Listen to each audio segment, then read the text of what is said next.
Siapa sangka dekat Melaka pun ada tempat yang menarik macam ni.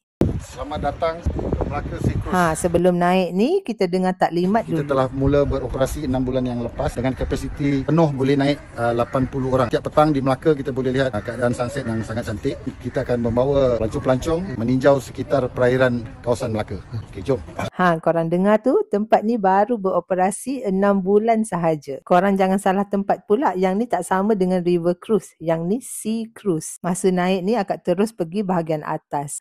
Ni kita kira macam take off. Kita berlepas dari jeti Jabatan Laut Melaka. Masa ni kita orang semua sangat-sangat excited. Tapi masih takut-takut. Masa berlepas ni tiba-tiba rasa macam Pirate of the Caribbean pula. Serious boat sea cruise ni besar sangat-sangat. Dia punya saiz ni sebiji macam banglo 2 tingkat. And then kita sampai dekat kita punya first stop.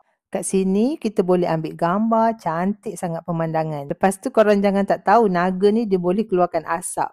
Masa ni semua dah hilang dah perasaan takut, semua dah happy dah kat sini. Dah start explore boat ni, dah boleh minum-minum air semua. Jangan tak tahu kita boleh juga booking sekali dengan makan-makan. Dan second stop kita singgah dekat kapal besar ni. Kat sini memang pot ambil gambar sebab cantik sangat-sangat. Lepas dah siap tu, kita orang pun bergerak balik. Sekian dulu untuk kali ni, kita jumpa di video akan datang.